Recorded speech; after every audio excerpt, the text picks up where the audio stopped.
Bismillahirrahmanirrahim. Assalamualaikum warahmatullahi wabarakatuh. Asyhadu an la ilaha illallah, asyhadu anna Muhammadar Rasulullah. Allahumma sholli ala sayyidina Muhammad wa ala ali sayyidina Muhammad. Kama sholaita ala sayyidina Ibrahim wa ala ali sayyidina Ibrahim. Bil alamina innaka Hamidum Majid.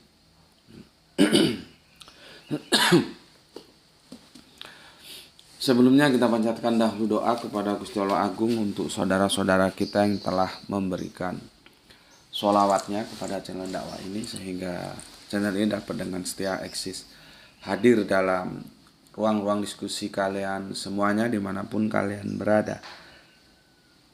Tentu dengan sebuah harapan, insya Allah sholawat itu akan menjadi catatan langit amal soleh bagi mereka dan keluarganya kelak, dan insya Allah akan terbalaskan dengan balasan yang lebih baik lagi, karena hanya Allah lah yang pandai membalas kebaikan hambanya. Selanjutnya untuk kalian semuanya, viewer terkasihku di mancanegara, di dalam negeri, aku ucapkan terima kasih atas apresiasinya. Semoga selalu always dan tidak pernah never tetaplah bertumbuh menjadi satu pribadi tangguh, anti skip dan anti download. Bagi yang berkenan silakan saja di-share linknya ya, link kajiannya ya. Jadi jangan diunduh, dipotong-potong lalu diunggah ulang. Takutnya akan menjadi bias dari apa yang mau disampaikan sesungguhnya ya. Maka linknya saja silahkan di-share. Kemudian lagi semuanya aku nggak bisa sebutkan satu persatu. Terima kasih atas doa baiknya untukku dan keluarga, dan semoga kebaikan doa itu tercurahkan juga bagi yang mendoakan. Sebagai sesama saudara kita saling mendoakan dalam kebaikan, dan insya Allah doa kita bagian dari sekian banyak doa yang dikabulkan Gusti Allah Agung. Amin amin ya rabbal alamin. Kita lanjutkan kajian kita, melanjutkan yang kemarin, yaitu High Critic Positioning Allah dan Yesus, Quran Surat At-Taubah, surat yang ke-9 ayatnya yang ke-31 ya. High Critic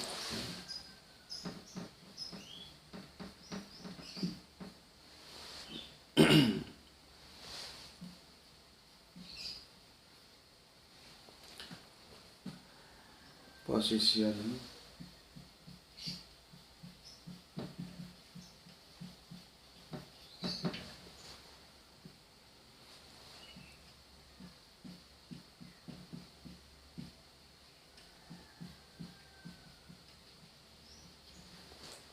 Allah and Yesus ya. Quran surat Taubah surat 9 ayat yang ke-31, seri yang keempat. Ya, seri yang keempat, kemarin yang ketiga. Sebelum aku lanjutkan, aku bacakan dulu komen yang masuk dari kalian. Begini, aku nggak bosen-bosen ya memberikan penjelasan kepada kalian ya.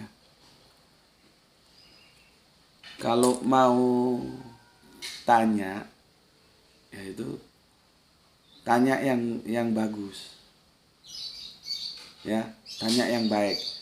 Gus, saya kurang jelas ini. Tolong dijelaskan, terus gitu ya. Ini berlaku untuk semuanya, untuk yang iman ya, untuk yang kafir ya, berlaku untuk semuanya. Jadi aku ndak standar ganda, karena ini kan kita prosesnya kan edukasi gitu. Jadi semuanya berlaku. Kalau mau tanya aja yang ya, bagaimanalah ukuran etikanya kan ngerti tuh. Masa harus diajari gitu.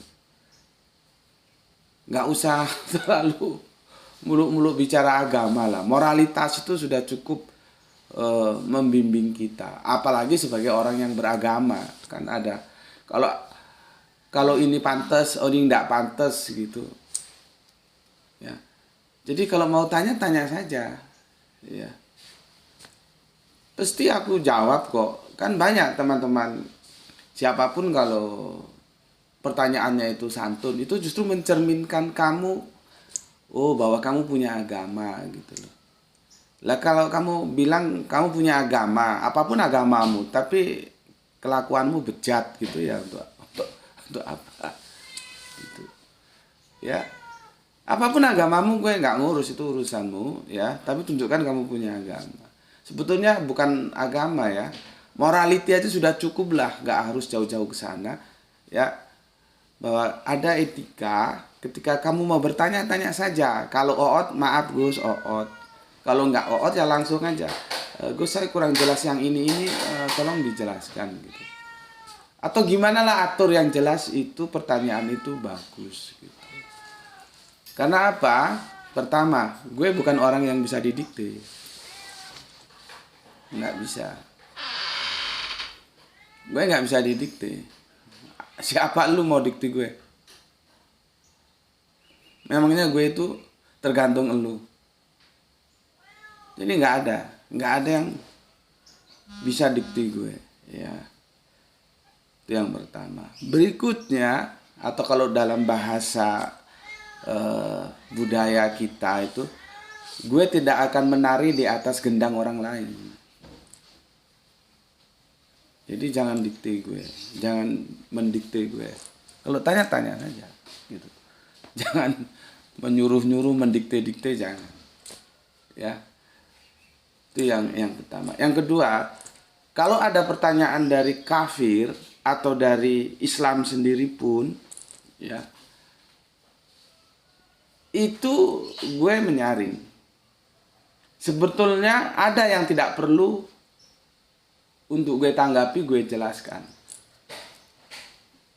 Tidak perlu sebetulnya, ya. Karena apa? Ya ada kriteria yang tidak terpenuhi. Nah ini pertama, ini yang dari kafir-kafir ini, ya. Kalau yang ini, tapi akhirnya gue jelasin. Itu bukan berarti gue menjelasin untuk si kafir itu, enggak. Tapi untuk kalian di luar yang si kafir itu, kan itu juga ilmu pengetahuan. Jadi jangan disangka, oh ini pertanyaan dari si kafir, terus gue jawab, itu gue jelaskan dalam satu video gitu ya. Itu untuk si kafir itu, enggak. Kan gue sudah bilang, landasan utamanya gue nggak bisa didikte. Ya, jadi kalaupun gue jelaskan, itu bukan langkah untuk memberikan responsif terhadap yang tanya itu, enggak. Tapi untuk kalian, supaya kalian tahu, kan itu juga pengetahuan. Gitu. Ya. Yang ketiga, jangan mendebat gue. Jadi kalau tanya itu narasinya yang bagus, jangan narasi perdebatan. Kalau lu merasa lebih pintar dari gue, lu nggak usah ngaji di sini, cari tempat lain. Terutama yang kafir-kafir, yang bajingan ini. Kamu cari tempat lain. Kalau lu mau ngajak gue berdebat, gelar acaranya. Di hotel mana, dengan siapa, tajuknya apa. Karena gue hanya mau berdebat itu dengan orang yang minimal setara dengan gue. Tapi gue berusaha mencari yang lebih pintar dari gue. Kalau yang goblok di bawah gue, untuk apa gue berdebat? Gue gak dapet apa-apa. Karena perdebatan itu gue bukan menang kalah, tapi benar salah. Gue ingin mencari pengetahuan dari lawan debat gue, sehingga gue tahu mana yang benar, mana yang salah. Bukan menang kalah. Untuk apa menang kalah? Kecuali anak kemarin sore. Ya, jadi kalau narasi perdebatan itu nggak mungkin gue hiraukan. Karena apa? Di sini bukan forum perdebatan. Kalau mau perdebatan, gelar acaranya, ya you jadi EO-nya. Jangan asal ngomong, you jadi EO-nya. Ya semua biaya lu tanggung. Sewa hotel, konsumsi, dan segala macamnya. Seperti di Jakarta kemarin yang baru digelar. Ya. Kalau nggak punya duit ya sudahlah, nggak usah banyak ngomong. Lu punya duit aja kagak ngomong yang gini begitu. Karena semua nggak ada yang gratis, semua pakai duit. Gelar diskusi itu aja pakai duit. Minimal kita nyewa tempat itu sudah berapa. Ya kalau sesederhana mungkin nggak usah di hotel lah, di kafe aja. Itu kan juga nggak gratis, belum konsumsinya. Kemarin aku cerita, sebuah acara perdebatan yang aku lakoni di Jakarta kemarin, ya, itu tidak diekspos karena banyak pertimbangan kita. Kalau diekspos nanti kita khawatirkan justru itu nggak bisa dilaksanakan. Dan kita tidak mau ada massa yang terkonsentrasi. Dan itu waktunya juga tidak dari pagi, itu ba'da duhur sampai isya doang. Untuk konsumsi saja dengan jumlah peserta yang minim sangat terbatas, itu menghabiskan dana 6 juta. Itu hanya untuk konsumsi, belum yang lain. Dan itu sudah sangat berapa sih pesertanya? Memang kita sengaja tidak publish. Maka ketika konfirmasi ke aku itu hanya orang-orang tertentu saja yang aku kasih tahu alamatnya. Bayangkan kalau itu dipublish dan semua pada datang, bisa jual lapangan sepak bola kamu untuk gelar acara. Ya. Jadi ini berlaku untuk semuanya. Ya. Kalau mau tanya-tanya aja yang bagus. Mesti aku kasih apresiasi. Ya. Contohnya siapa? Oskis. Oskis itu kafir. Tapi ya, karena dia santun, ya aku jawab. Dan itu menunjukkan dia punya agama. Gitu loh. Ya. Jadi nggak usah sok petentang-petenteng di sini. Tanya-tanya yang bagus. Yang beradab, yang berakhlakul karimah. Ya.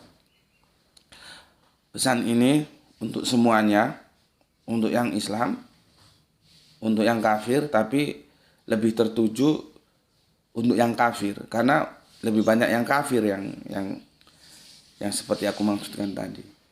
Ya. Yang sudah pertanyaannya oot lah, dikte ini itu. Nggak tahu ya, kok nggak santun gue istilahnya.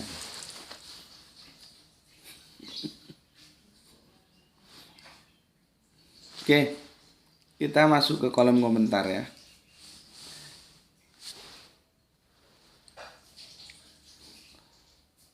Pertama dari Kang Sahran Kipari menyimak pada asar, terima kasih. Kang Cipto Purbaling, saya punya model kayak bapak itu, argumennya muter-muter kayak obat nyamuk.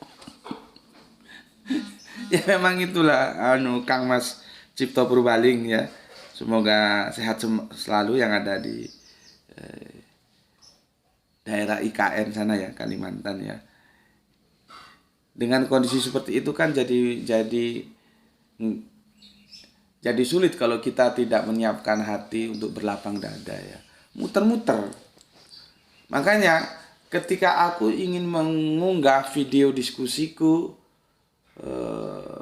dengan beliau, itu aku sulit memberikan, ini tajuknya apa ya, itu kesulitan tersendiri.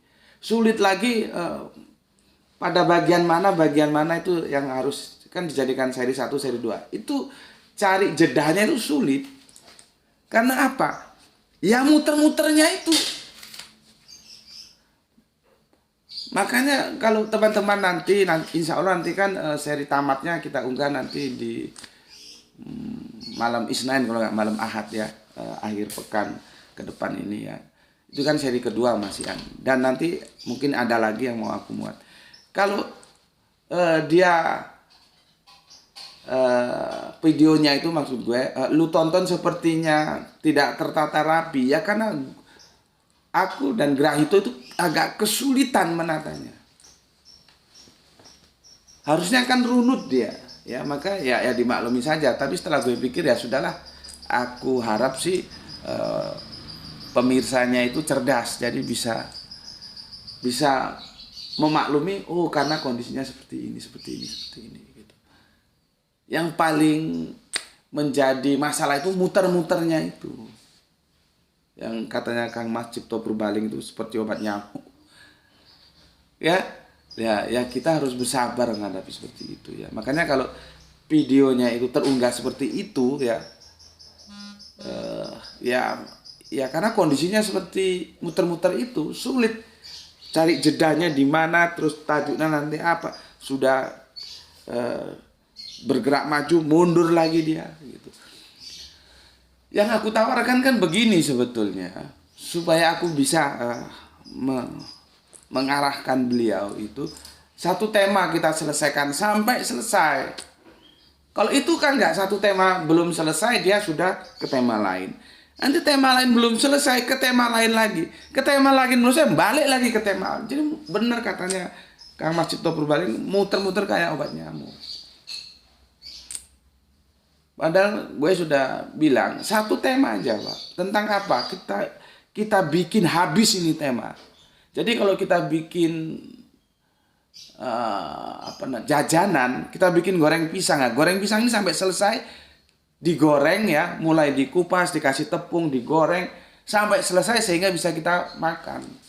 Kalau itu kan enggak, goreng pisang belum selesai masih dikupas sudah ke bikin weci belum selesai ke tahu berontak. Jadi amburadul. Kalau misalkan dia mau mengikuti apa yang aku tawarkan untuk sistematik, bicara tentang apa? Tentang misalkan tentang konsep teos lah ya, tentang Tuhannya itu memposisikannya itu gimana sebetulnya. Siapa yang mau kita bicarakan dulu? Tuhannya yang dalam Islam apa yang dalam Kristen? Itu aja dulu, gak usah kemana-mana. Itu enak. Tapi tidak, dia siksak ya. Jadi ya begitulah. Ya, cuman kami tetap bersabar bersama tim ya dari Arimatea ya, tidak apalah, tetap sabar hati. Artinya ketika kami punya waktu ya, kami tetap bersedia untuk tetap mengunjungi kembali gitu ya. Cuman kan ya ke sana itu ya pakai duit, nggak pakai daun pisang gitu ya. Kita sewa mobil ya, BBM-nya juga makan gitu di jalan itu kan ya duit. Nggak, sudah dikasih tahu sama aku, nggak ada yang gratis dalam hidup ini, nggak ada yang gratis ya semampu kami lah gimana caranya gitu ya.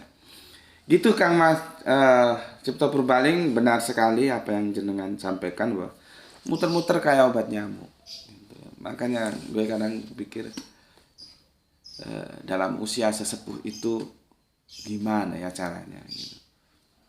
Karena kan sudah bisa dibilang lanjut, apa karena lanjut itu sehingga sulit diarahkan atau gimana nggak tahu lah.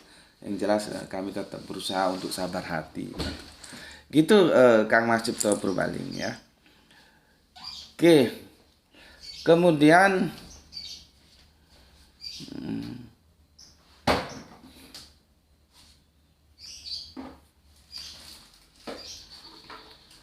dari Kang Yudi ya, assalamualaikum Gus, nyimak kajian dan salam Isra. Oke, salam Isra ya. Gue nggak tahu ada kafir baru masuk ke sini ya. Ini siapa namanya ini? Wira atau siapa ini ya? Baru masuk sudah seperti anjing di sini. Nggak ada etika ya, nggak gimana pantasnya gitu ya. Ya mungkin dia di sekolah minggunya diajarin seperti anjing gitu atau gimana, gue juga nggak tahu ya. Masuklah ke rumah orang yang baik, diskusi yang baik ya, jangan seperti anjing ya. Wira siapa ini? Tanya kalau tidak tahu ya, karena dia menulis begini: silakan komparasi dengan ajaran Al-Quran yang menyatakan di sorga para lelaki mendapatkan 72 orang bidadari. Monggo. Lah gue kaget. Apa gue yang geblek gak pernah baca Al-Quran? Apa dia yang geblek? Memangnya ada Al-Quran menawarkan untuk kawin dengan 72 orang bidadari? Coba. Ini kan anjing ini. Katanya punya agama. Memang agamanya dia ngajarin dia jadi anjing gitu. Ya.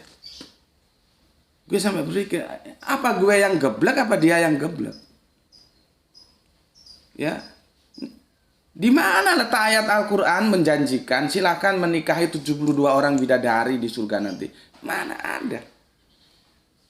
Dia tulis dengan jelas, ya, daripada Anda mendongeng tanpa dasar, bagaimana jika Anda membahas ayat Injil di bawah ini? Silahkan komparasi dengan ajaran Al-Quran yang menyatakan di sorga para lelaki mendapatkan 72 orang bidadari. Monggo. Gue nggak bicara tentang Injil dulu lah ya. Nanti di Injil itu, di kitab Wahyunya itu, ya. Cuman apakah kitab Wahyu akan kita bilang Injil? Tentunya tidak. Tapi kan itu termaktub dalam satu kumpulan perjanjian baru kan. Nanti coba kita komparasi ke Injil. Masalah nikah menikah itu ada nggak? Ya, ada nggak? Mempelai wanitanya siapa? Mempelai laki-lakinya siapa? Baca dulu Injil berikut kitab Wahyu.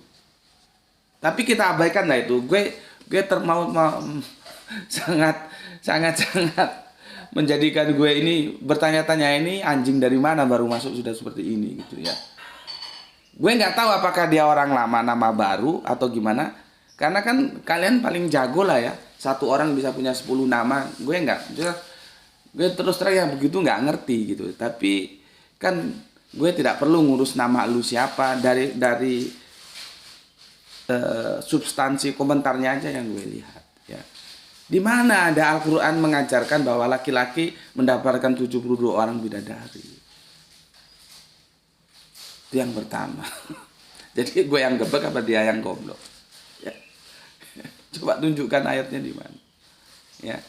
Berikutnya, dia tidak tahu siapa gue, masuk nyelonong saja. Seperti ini akhirnya.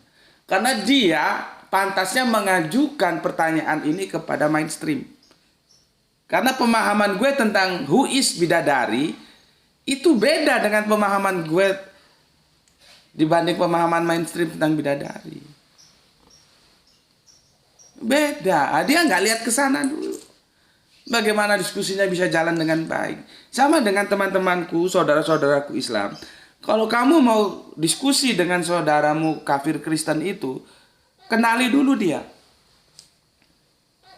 Karena Kristen itu ada berbagai macam kelompok. Kenali dulu. Jangan kamu belum kenal tiba-tiba nyelonong saja. Kamu akan ditertawakan dengan oskis kalau kamu mengajak dia diskusi tentang konsep teos. Karena sudah ketemu, dia bukan Kristen yang menerima Yesus sebagai Allah. Jadi nggak perlu diskusi itu. Nah, itu kan kamu harus tahu dulu siapa oskis gitu loh. Begitu juga dengan Kristen lain. Intinya dalam sebuah diskusi itu supaya kita bisa menjadi sebuah pelaku diskusi yang baik, kenali lawan diskusi kita. Ya. Tetapi sesungguhnya lawan diskusi itu adalah sahabat kita berpikir. Jangan nyelonong seperti anjing satu ini. Dia baru berapa hari ngikuti kajian gue. Belum lagi nanti misalkan dia suruh tanya lagi sok petentang-petenteng tentang mi'raj. Mi'raj yang gue pahami nggak sama dengan mi'raj yang dipahami mainstream. Sama dengan bidadari itu. Karena kata zauza itu berarti pasangan. Nggak serta-merta menjadi istri.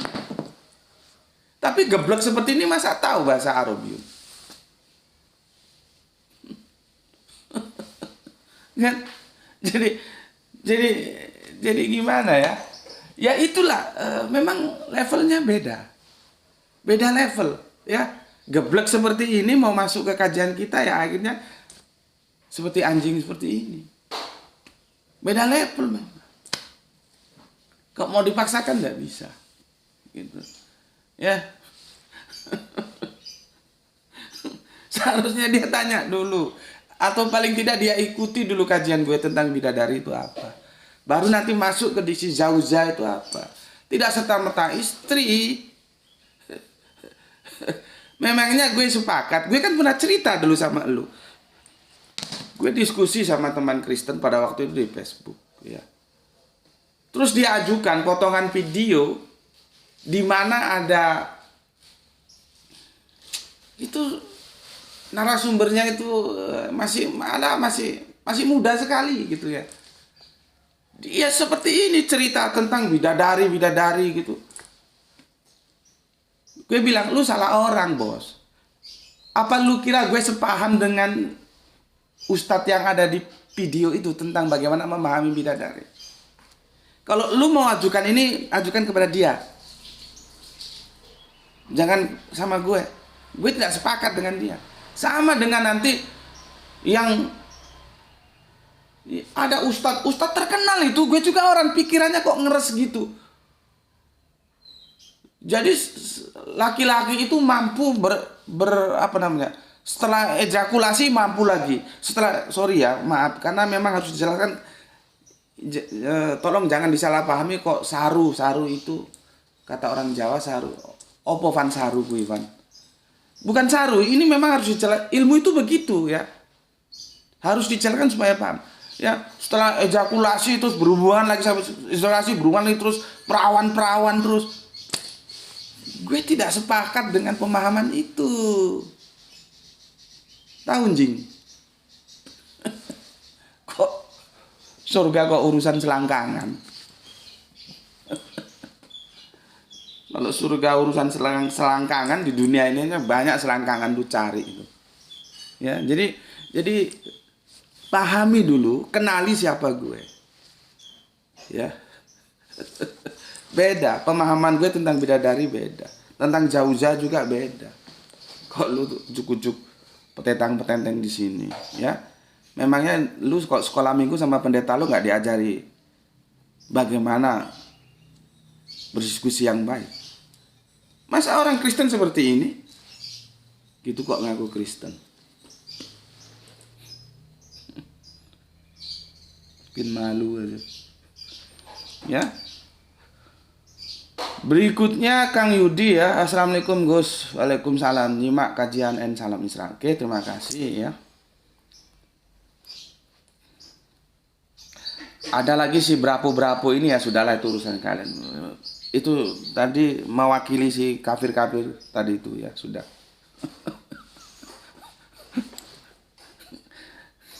Nggak tahu juga kok bisa seanjing itu ya. Oke, Kang Hermana Natawijaya, Assalamualaikum Waalaikumsalam warahmatullahi wabarakatuh. Alhamdulillah hadir. Yang penting bisa tetap nyimak meski terlambat. Salam Isra buat semuanya. Oke. Ya. Gue ini jadi begini, nanti kalau diikuti terus ya, itu akan kemana-mana diskusinya. Ya. Jadi nggak fokus dia. Gue kan sudah bilang, kalau nggak menghujat, oot. Itu yang selalu dilakukan. Ya. Untuk Kang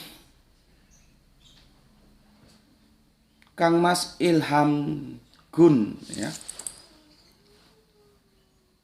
Kores Agung atau Great Cyrus atau Zulkarnain yang membebaskan Yahudi dari Babilonia.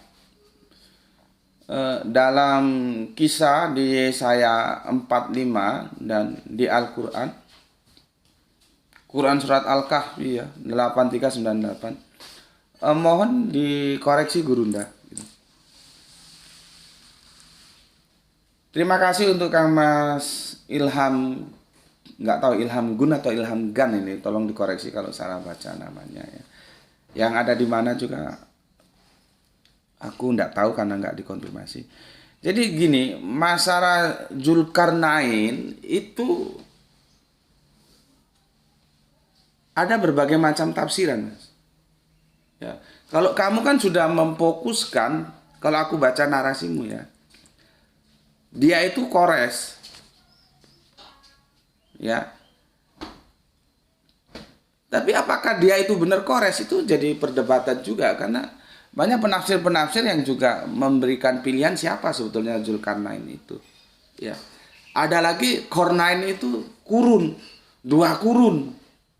Bukan tanduk. Nah, kita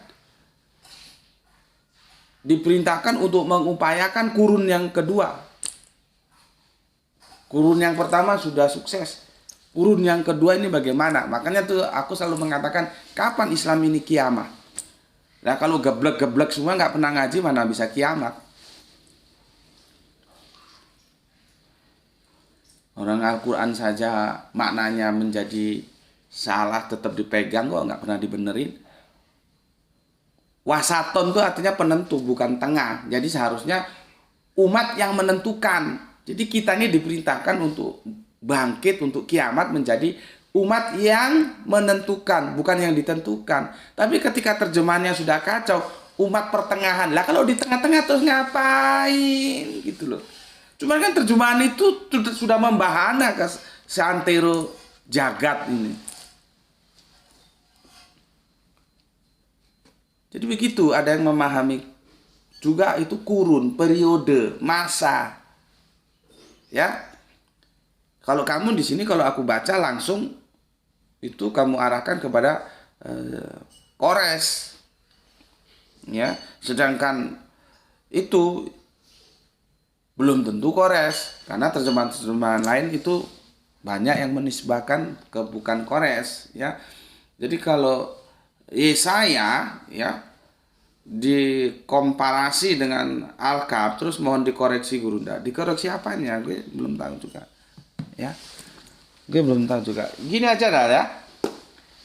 Ini sudah kita bahas 1 tahun yang lalu, Zulkarnain.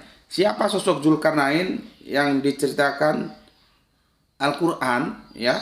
Ini ada 4 seri. Gaito. Coba Bapak mau kasih tunjuk ini. Ini.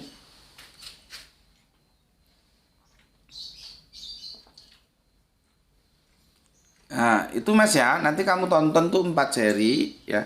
Itu sudah kita bahas setahun yang lalu. Nanti terserah kalau kamu setuju tentang siapa sosok Zulkarnain menurut Al-Quran yang aku jelaskan, ya monggo. Kalau kamu nggak setuju ya nggak ada masalah, gitu aja. Ya Mas ya. Jadi itu sudah kita kaji 4 tahun yang lalu sebanyak 4 seri, gitu ya. Oke, tapi apapun adanya aku ucapkan terima kasih dan salam untuk keluarga di rumah atas pertanyaan yang diajukan. Oke, matur nuwun. Terima kasih Kang Mas Ilham Gan dan salam Isra untuk semuanya yang ada di sana.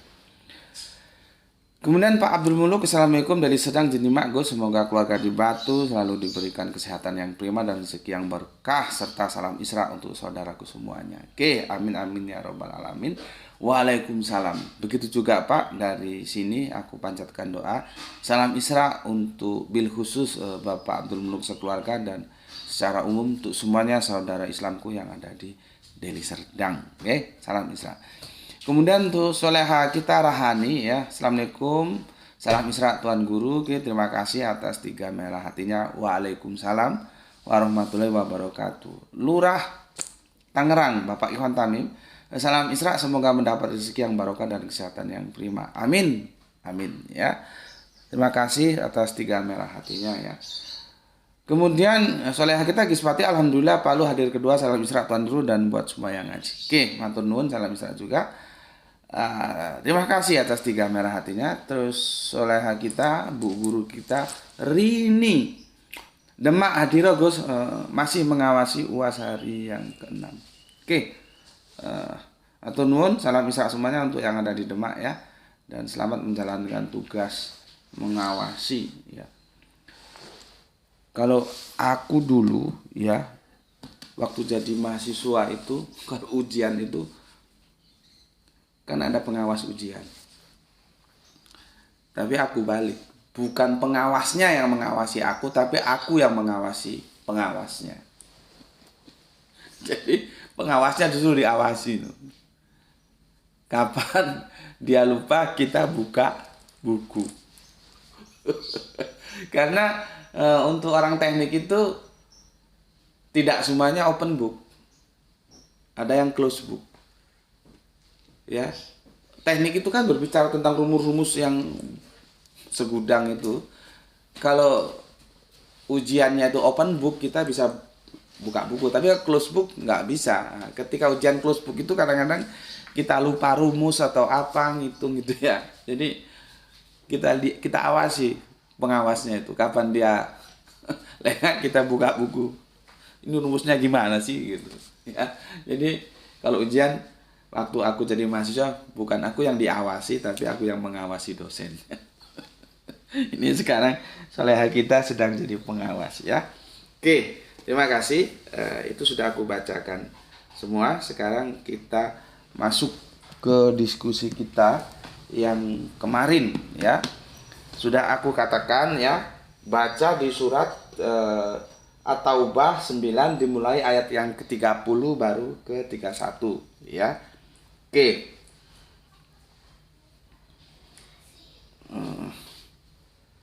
Sekarang aku akan nggak tahu ya apakah ini bisa menjadi yang menutup atau bagaimana ya. Begini, aku ulangi lagi. Mereka menjadikan ya orang-orang alim ya dan rahib-rahibnya sebagai Tuhan selain Allah dan Al-Masih putra Maryam. Padahal mereka hanya disuruh menyembah Tuhan yang Maha Esa, tidak ada Tuhan selain Dia. Maha suci Dia dari apa yang mereka persekutukan. Ini bisa dipahami ada dua kemungkinan oleh saudara kita yang masih kafir itu.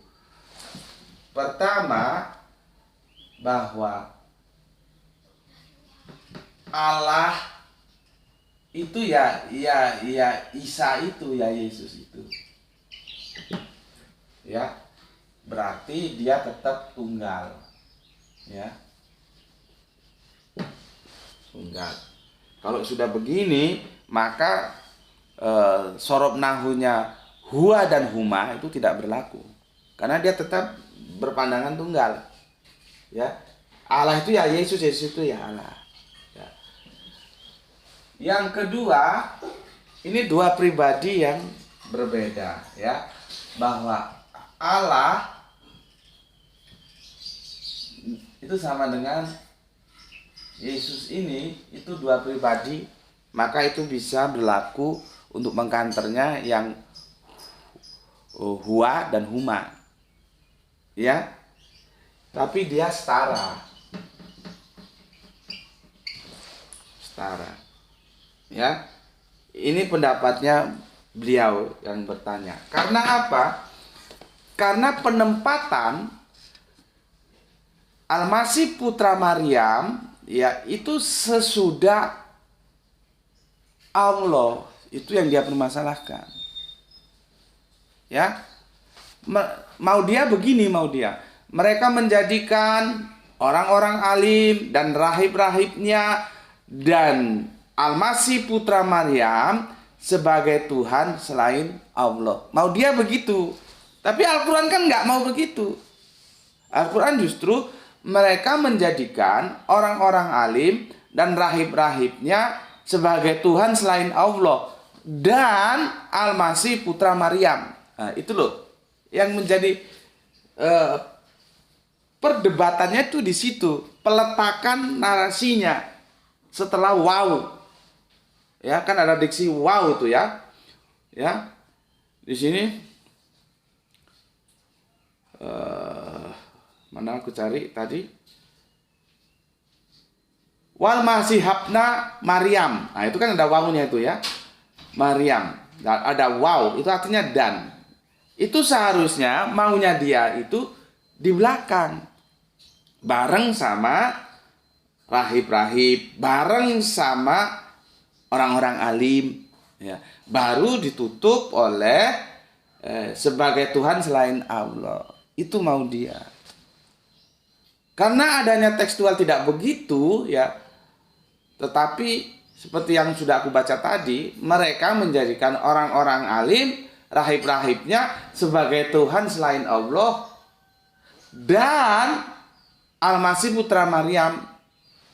Nah, Al-Quran begitu, dia nggak mau begitu. Ya.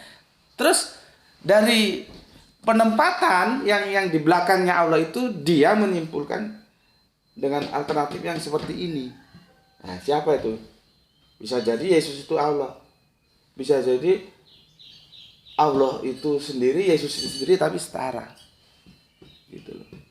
Dan keduanya ini tidak mungkin. Ya, karena apa? Karena kita tidak bisa melihat ini secara membabi buta tanpa memperhatikan ayat-ayat yang lain. Yang aku jelaskan kemarin ada Quran bil Quran. Kita lihat di konteks yang lain, ya. Kemarin yang aku sudah jelaskan, ya, Al-Maidah 72, ya. Kemarin yang aku jelaskan Al-Maidah berapa? Karena ada 2 kali diingatkan itu, ya. Ini, ya. Nah.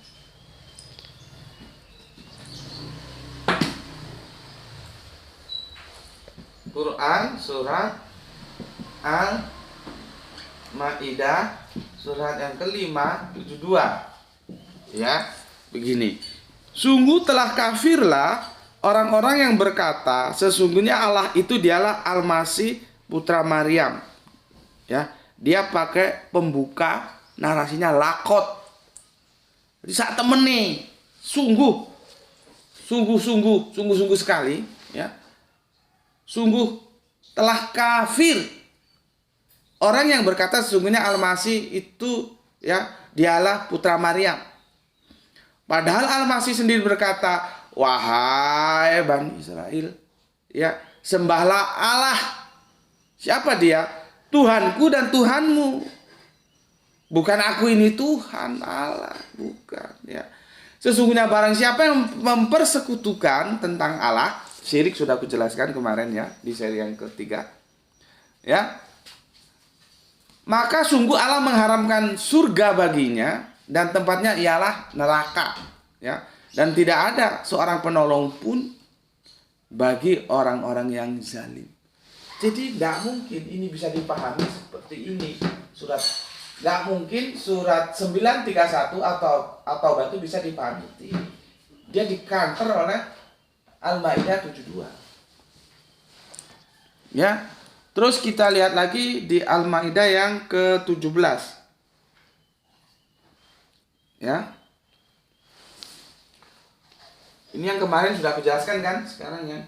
Quran surat Al-Maidah 5:17. Ya. Gini. Ini pakai lakot juga ini. Lakot kafarolazina. Itu ya. Sungguh telah kafir mereka yang berkata sesungguhnya Allah itu dialah Al-Masih putra Maryam. Katakanlah, siapakah yang dapat menghalang-halangi kehendak Allah jika dia hendak membinasakan Al-Masih putra Maryam? Sudah jelas ini. Relatif itu nggak mungkin Allah. Ya, kalau dia mau dibinasakan sama Allah, siapa bisa menghalanginya? Ya, dia hendak membinasakan Al-Masih putra Maryam beserta ibunya dan seluruh yang berada di bumi. Dan milik Allah lah kerajaan langit dan bumi dan apa yang ada di antara keduanya. Dia menciptakan apa yang dia kehendaki dan Allah Maha Kuasa atas segala sesuatu. Jadi kedua ayat ini, ya, kalau dikaitkan dengan ini, Quran surat At-Taubah 9:31 tidak mendukung pemahaman seperti ini.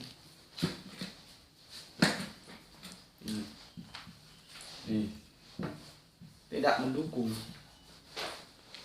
ya, tidak mendukung bahwa Allah itu Yesus, ya, atau Allah dan Yesus itu dua personal yang setara. Tidak mendukung. Karena apa? Sudah diingatkan, ini namanya Quran bil Quran. Ayat Al-Quran ini penjelasannya kita cari di ayat Al-Quran yang lainnya. Lah kalau ini dipahami seperti ini kan jadi nggak selaras dengan apa yang disampaikan surat 572 dan surat 517. Dulu. Ngerti? Nggak mungkin. Nah, jadi masing-masing, ya, bahasa itu punya aturannya sendiri-sendiri. Kemarin kan sudah gue jelasin, ya. Ya. Ini sudah ya, jelas ya. Oke.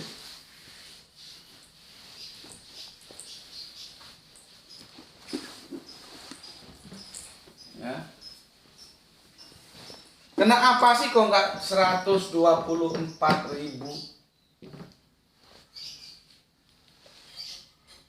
Kan begini, 100.000 dan 24.000. Ini kan sudah dijelaskan kemarin. Berapa jumlah Nabi ketika ditanya? Kanjeng Nabi jawabnya 100.000 dan 24.000. Bukan 124.000. Kita yang tata bahasa kita tidak sama. Loh, kok begitu ya? Kenapa nggak langsung 124.000?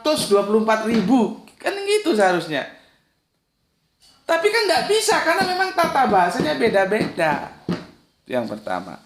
Yang kedua, sebagai gampangnya aja ya, tentang cherry red dan red cherry itu kok diterjemahkan kita pakai tata bahasa kita, terus pakai Inggris yang punya tata bahasa, ada yang DMMD, itu sudah beda lagi. Makanya di sini perlu yang disebut logika kalimat, itu perlu disebut. Logika kalimat itu perlu dimainkan, maksud gue begitu. Ya, sebetulnya narasi ini mau bagaimana artinya? Aku kasih contoh ya. Kalau diterjemahkan apa adanya jadi kacau, ya. Sebentar, Duk ya, sebentar.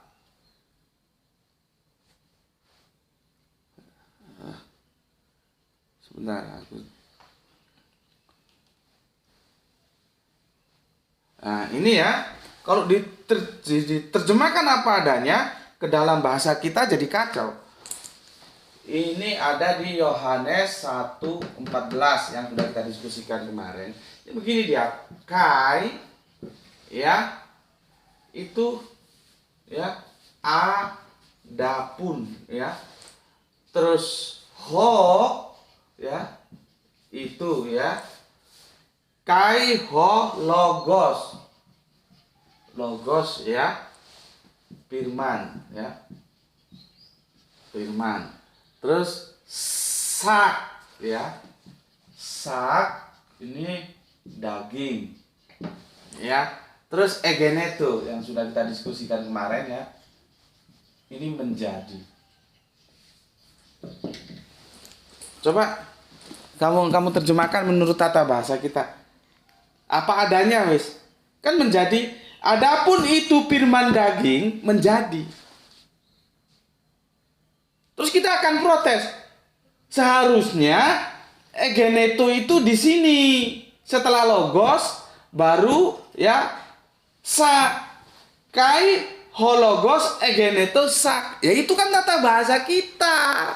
Tata bahasa Yunani tidak mau. Tata bahasa Yunani kai hologos sak egeneto. Kalau diterjemahkan apa adanya, adapun itu firman daging menjadi. Kacau. Kacau. Ya. Sama dengan Quran surat 9:31 ini. Ya, posisi Yesusnya itu setelah Allah. Ya memang gaya bahasanya begitu. Tidak harus dia sama dengan rabi dan orang-orang alim. Sama dengan ini. Kalau tata bahasa kita kan seharusnya ini itu posisinya di sini. Jadi kai hologos egeneto sak. Tapi tidak mau karena tata bahasanya begitu, dia mengatakan kai hologos sak egeneto. Jadi dikatakan adapun itu firman daging menjadi. Nah, kalau sudah begitu, logika kita bekerja, otak kita bekerja. Itulah yang gue bilang, gue ini tidak pandai-pandai amat dan memang gue nggak pandai bahasa Arabiun, enggak. Tapi gue mengedepankan logika kalimatnya seperti apa ini maunya. Gitu loh. Ya. Ya kalau dia belajar soro, belajar nahu, terus logikanya main ya lebih asik gitu loh. Tapi meskipun kita nggak pandai-pandai amat sorot nahu, tapi kan ada logika kalimat, rasionalitas kita kan bekerja. Ini bagaimana ya maunya ayat itu. Maka ketika ya Quran surat 14:931 Ya terus dipahami seperti yang saudara kita yang masih kafir itu. Oh, itu otaknya nggak main, logikanya nggak main. Di samping dia sudah dikanter oleh Quran bil Quran ayat di alam ilah tadi, logikanya juga nggak main. Sama dengan ini. Kai hologos sak egeneto, ya. Bukan kai hologos egeneto sak. Nggak begitu. Tapi kita bisa paham. Oh, maksudnya itu adalah adapun itu firman menjadi daging. Gitu loh. Itu logika kalimat, begitu. Meskipun tekstualnya adapun itu firman daging menjadi gitu. Oke, aku kira ini edisi tamat ya. Terima kasih ya. Ini harus mengantarkan bidadari kecilku sekolah, takut terlambat nanti ya. Cukup di sini dulu ya. Jadi kita tutup di end sudah bagaimana high critic positioning Allah dan Yesus ya, yang aku bilang seperti kemarin ya. Ini nggak pernah dibicarakan di pondok pesantren dimanapun, di ustadz manapun kamu cari ada nggak yang melakukan kritik seperti ini untuk menjelaskan posisi Yesus dan Allah. Ya, karena given ya, kita orang rasional nggak, kita tahu dulu gitu. Ya. Oke. Sampai di sini, jaga Allah, jaga Kanjeng Nabi, jaga Al-Quran, jaga sholatmu ya, jaga iman dalam bingkai keindahan Islam, letakkan dalam hatimu yang paling dalam menjadi milikmu yang abadi. Tetapi jangan lupa tetap memberi hormat kepada saudara kita yang memilih jalan lain karena mereka tetap saudara kita. Semoga yang belajar dan yang mengajar mendapatkan keberuntungan, rezeki yang barokah dan kesehatan yang prima. Terima kasih atas alokasi waktunya sudah ngaji bareng Gus Putih di channel ini ya. Dan aku sampaikan salam untuk kita semua. Salam Isra, Islam rasional. Alhamdulillahirabbil alamin.